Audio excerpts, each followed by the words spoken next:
Hola, soc la Laura, que formo part del Club de la Feina de l'IMET, del Servei de Treball de l'IMET, i el vídeo que us faré és per explicar-vos la xarxa de contactes, que és un canal molt important per a la recerca de feina, que s'anomena el networking. La importància del networking, la importància de la xarxa de contactes.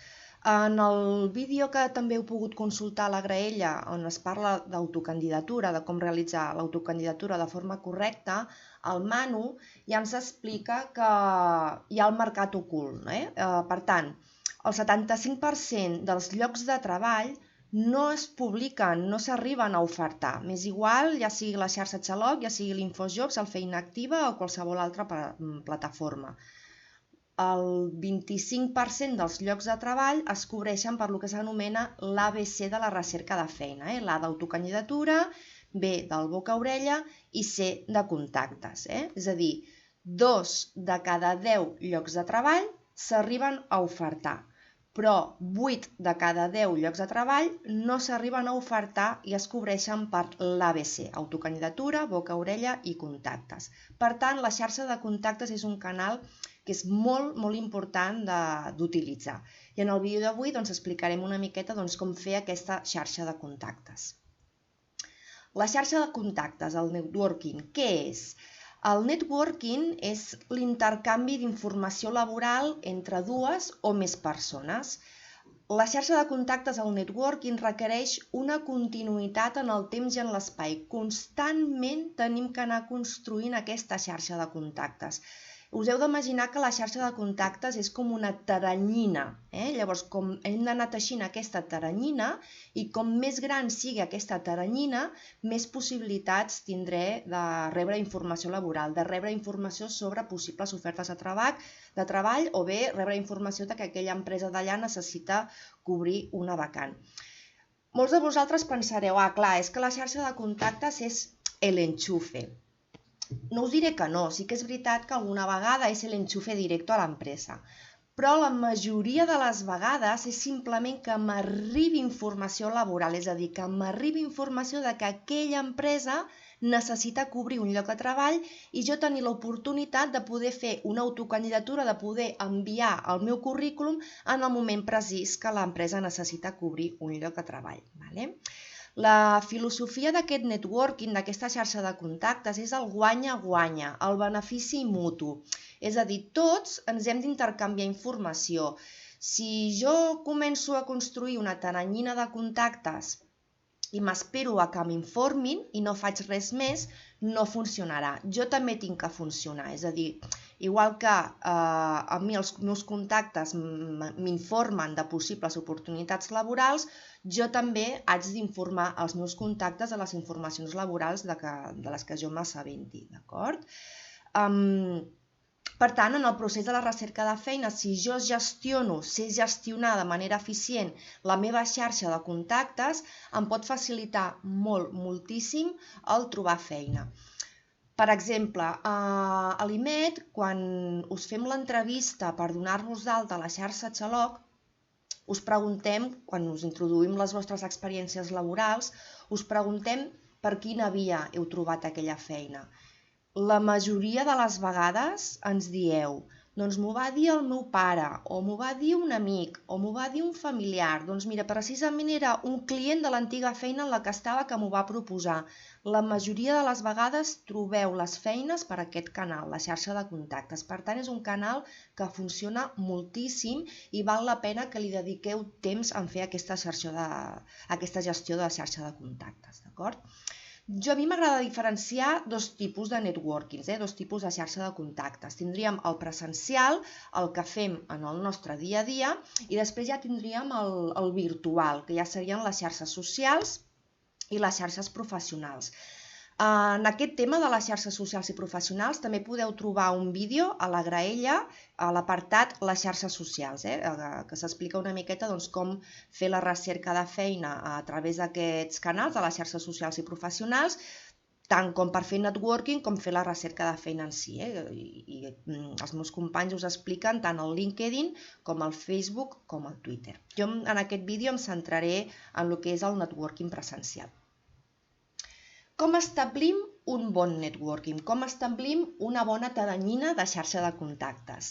Primer de tot, tindrem que classificar els contactes. Haurem de recollir les dades necessàries i importants de tots els nostres contactes per registrar-los, classificar-los, contactar amb ells i fer el seguiment i manteniment d'aquests contactes.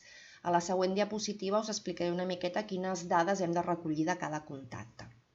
Després, molt important, ampliar contactes. Constantment hem d'estar teixint aquesta teranyina de contactes. Com més gran sigui aquesta teranyina de contactes, més possibilitats tindré de rebre informació laboral, de rebre oportunitats laborals. També és molt important intentar mantenir contactes amb professionals del sector al que jo em vull dedicar. Doncs si, per exemple, jo em vull dedicar al sector de la geriatria, doncs seria interessant poder mantenir contactes professionals a aquest sector, ja sigui per antics companys de feina d'altres feines que he tingut, o bé perquè participo en esdeveniments, fires, taules rodones, congressos, o bé perquè també puc formar part d'algun gremi, d'algun col·legi professional, o també puc optar per fer voluntariats. Puc fer voluntariats en el sector al que em vull dedicar i també és una manera de poder adquirir contactes del sector. Si voleu, el tema dels voluntariats, a l'Ajuntament de Vilanova hi ha una oficina que s'encarrega de donar-vos informació sobre aquest tema, que és l'oficina d'entitats al punt de voluntariat. I llavors l'altre punt molt important per establir un bon networking és mantenir i explotar els contactes. És molt important mantenir-los vius, perquè si no els mantenim vius serà difícil que se'n recordin de nosaltres i per tant ens deixaran de passar informació laboral. Per tant, hem de mantenir-los vius. I també en aquest cas hem de recordar, heu de saber que la filosofia del networking és el benefici mutu, el guanya-guanya. Tots ens intercanviem informació perquè tenim tots un mateix objectiu, que és trobar feina. Per tant, a mi m'arriba informació laboral, però jo també tinc que enviar informació. D'acord?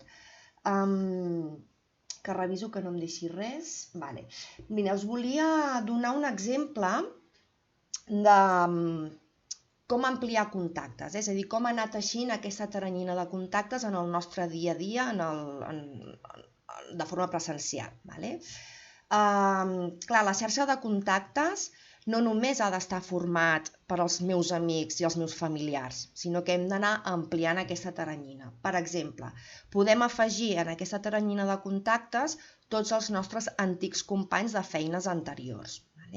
També, per exemple, si jo tinc fills i tinc els fills en edat escolar, doncs de ben segur que jo ja hauré fet amistat amb un grup de pares i mares de l'escola, que segurament que cada dia a les 5 de la tarda ens veiem a la porta de l'escola o fins i tot anem una estoneta al parc amb els nens. Doncs hem d'aprofitar i aquest grup de pares i mares amb els que he fet amistat els afegeixo a la meva teranyina de contactes.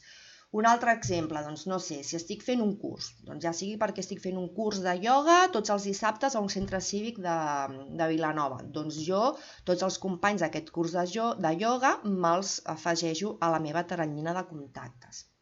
Si m'estic traient el carnet de conduir i vaig 2 dies per setmana a l'autoescola i sempre coincideixo amb els mateixos companys, doncs aquests companys els afegiré a la meva xarxa de contactes.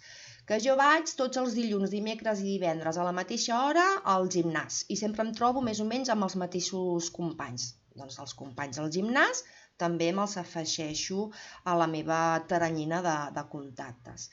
Que jo sempre vaig a la mateixa perruqueria i vaig un cop al mes i jo ja tinc confiança amb el meu perruquer o la meva perruquera.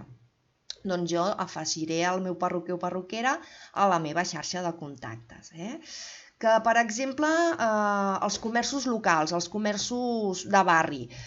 Si jo soc clienta habitual de comerços locals, de comerços de barri, arriba un moment en què ja tenim converses més personals amb el dependent o la dependenta. És a dir, mentre m'estan preparant el mig quilo de carn picada de la carnisseria a la que vaig sempre, doncs segurament que mentre me'n prepara aquest mig quilo de carn triturada, doncs anem parlant d'altres coses. Doncs afegim aquesta dependenta o dependent de la carnisseria a la meva xarxa de contactes. Això és anar fent xarxa de contactes en el meu dia a dia, amb la meva vida presencial, d'acord?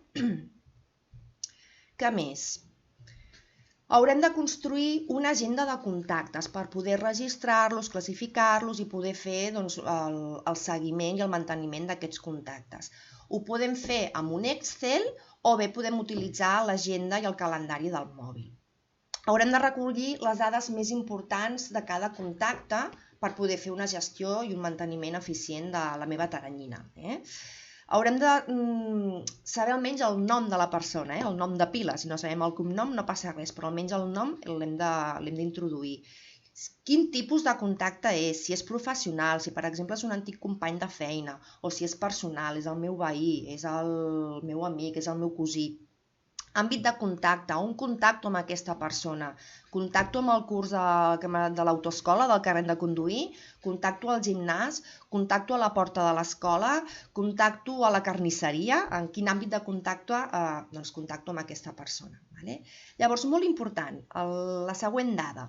És important saber si treballa o no treballa. Per dos motius. El primer motiu és perquè la persona que ens pot donar més informació laboral, d'entrada, és la persona que està a l'atur, perquè està buscant informació igual que jo. Una persona que està a l'atur i que està en recerca activa de feina està més al dia de possibles oportunitats laborals i, per tant, és la persona que més informació laboral em passarà. I també, si està a l'atur, és molt important també que notem quin és el seu objectiu laboral, de què busca feina, perquè de la mateixa manera que vull que a mi em passi informació, jo també hauré de passar informació a aquesta persona. I després també és molt important saber si està treballant i a on treballa. Per què? Perquè en aquest sentit, les persones que estan en actiu treballant, a mi m'agrada diferenciar en dos tipus. La persona que treballa dins d'una oficina i que no té atenció al client, que no té atenció al públic, no està de més que la tinguem a la nostra xarxa de contactes, però com a molt ens podrà informar de possibles ofertes de treball d'aquella empresa en concret. I ja està, no em podrà passar res més perquè aquella persona no està fent recerca de feina.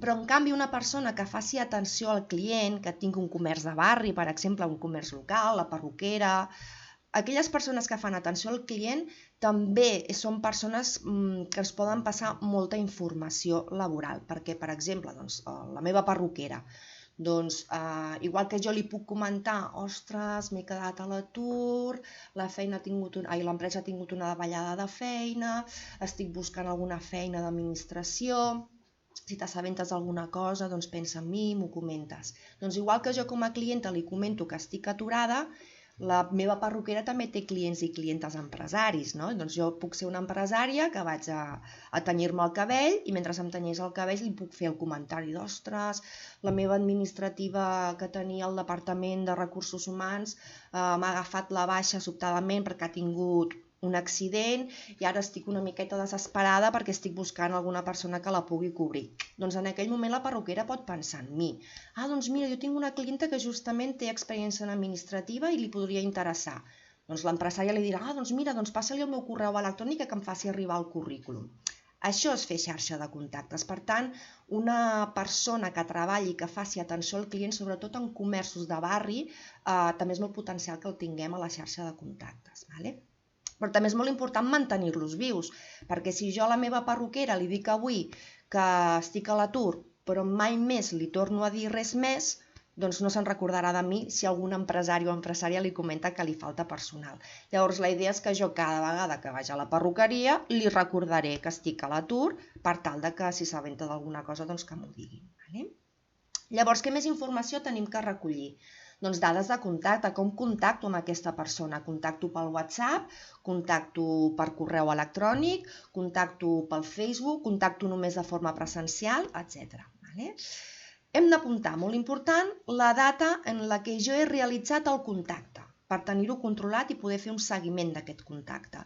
I també molt important, ens hem de programar la data del proper contacte. Per exemple, puc programar que un cop al mes contactarem aquell contacte. Per això aquesta gestió de tornar a fer els contactes ho podeu fer amb un Excel o podeu fer-ho amb l'agenda i el calendari del mòbil.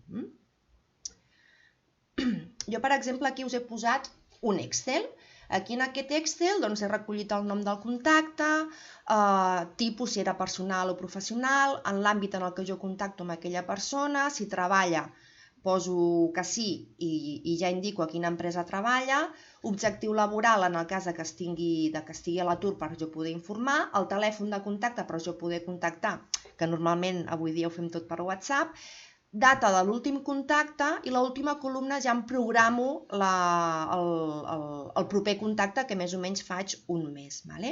Llavors, com gestiono això de contactar amb els contactes que haig de fer? Doncs jo us recomano utilitzar el filtre automàtic, l'opció del filtre automàtic de l'Excel. Jo, per exemple, el que hem fet és posar-me els propers contactes sempre en un dilluns. Doncs el dilluns 4 de maig, el dilluns 11 de maig o el dilluns 18 de maig. D'aquesta manera jo puc llistar per dilluns, el dilluns 4 de maig em sortirà tots els contactes que jo haig de fer el 4 de maig i per tant serien els contactes que jo haig de fer aquella setmana, per recordar-los que encara estic fent recerca de feina i per tant mantenir-los vius. Per últim, us torno a passar informació del web de l'IMET on podeu ampliar informació per fer recerca de feina, consells i eines per a la recerca de feina. Espero que amb aquest vídeo us hagi ajudat i tingueu informació suficient com per començar a establir una bona tarannina de xarxa de contactes. Per qualsevol consulta, ja sabeu que podeu contactar amb nosaltres a clubdelafeina@imet.cat. Adeu i fins al proper vídeo.